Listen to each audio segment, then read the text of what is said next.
Saya nggak berani menerima tantangan Prof. Dibully, Prof. Orang yang pertama kali ngegas nantang sama Profesor Bapak Mahfud MD, ternyata dia nggak berani. Yang lucunya lagi ya, orang ini yang paling berpokal di Komisi 3 ya. Tetapi jika ada suatu hal menyangkut keuangan negara, orang yang pertama kali ini dari sejak masalah Sambo dulu ngototnya bukan main. Entah ada apa. Saya sih agak-agak sih dari dulu dari kasus Sambo, dari kasus 303 ya. Kasus 303 masalah penerimaan uang. Ya, itu Profesor Bapak Mahfud MD juga menyebutkan ada sebuah amplop tebalnya segini pada saat pembunuhan yang namanya Joshua pada waktu itu ya. Orang yang paling berpokal juga ketika Polri diundang di Komisi 3 DPR, orang ini lagi. Ada apa dengan you, Ataria? Orang yang pertama kali menolak, menyindir dia berdua dengan Sahroni. Itu kasus Sambo pertama. Yang kedua ini, kasus masalah bocornya anggaran, ya kan? Yang sekarang diungkap oleh Bapak Mahfud MD. Orang yang pertama kali ngegas siapa? Ya ini lagi. Makanya saya bilang ada apa di Komisi 3 DPR? Sahroni dan Ateria. Ya, ketika ada Bapak Mahfud MD ataupun Kapolri hadir di situ membahas hal yang paling penting untuk negara ini, orang ini yang paling berpokal di Komisi 3. Ya, ada apa, bro? Ada apa? Anda itu melindungi apa? Melindungi ketua DPR kah? Halo?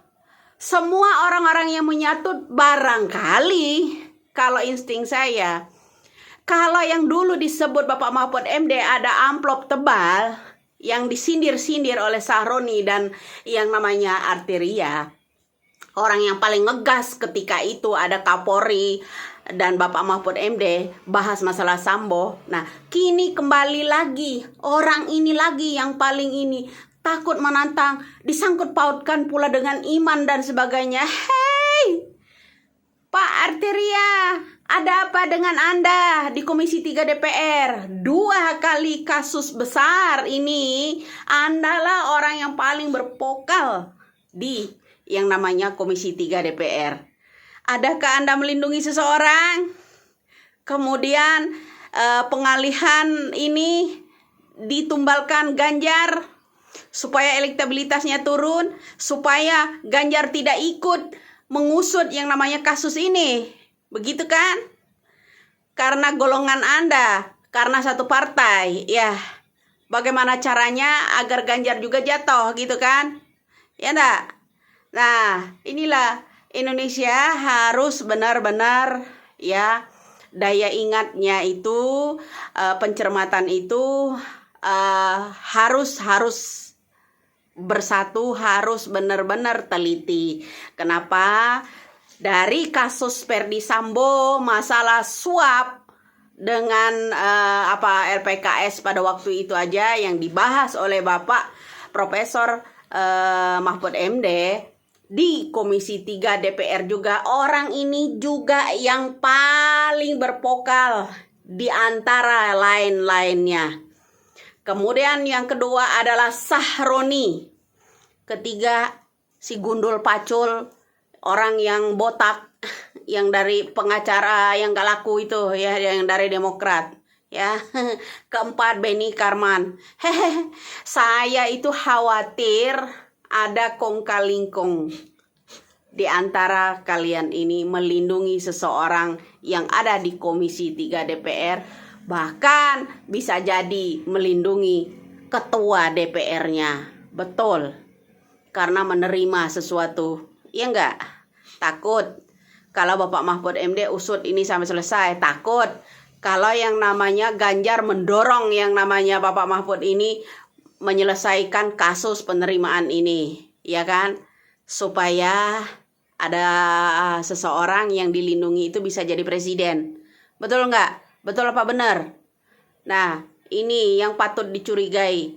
Selama ada kasus terbesar di Indonesia tentang penerimaan di kasus Ferdy Sambo, orang ini yang paling berperan, vokal paling tinggi yang ada di Komisi 3. Juga kasus yang sekarang, ya, masalah aliran dana sebesar 300 triliun lebih. Orang ini lagi yang paling bervokal di antara yang lainnya. Ada apa, Arteria? Anda melindungi korupsi yang ada di parlemen, termasuk ketua DPR-nya gitu. Inilah pemisah yang selama ini saya masih diam, belum ungkap apa-apa, belum pernah bicara apa-apa. Kali ini saya menaruh curiga. Dari dulu-dulu kan kita saat saya live streaming kan selalu saya ungkit ya, sentil ya dia ketika ada pengusutan masalah dana yang mengalir pada orang-orang di komisi itu, komisi ini, kasus 303 pada saat kasus Ferdy Sambo waktu itu, ya. Saya kan bilang waktu itu apakah kasus-kasus judi online mereka juga menerima, ya kan? Nah, inilah saya yang paling curiga. Kenapa? Bisa jadi ya Bang Arteria ini melindungi koruptor yang ada di kalangan komisi dan atasannya. Salam waras Pak. Ya Pak Arteria. Tolong kalau Anda itu cinta mewakili rakyat ini, wakili suara kami dong. Kami sebagai rakyat biasa. Wakili kami, jangan mewakili melindungi para koruptor. Jangan melindungi ya atasan-atasan Anda. Paham nggak? Muak kami lihat perjuangan sampai itu bukan memperjuangkan suara buat rakyat, tapi memperjuangkan bos-bos Anda.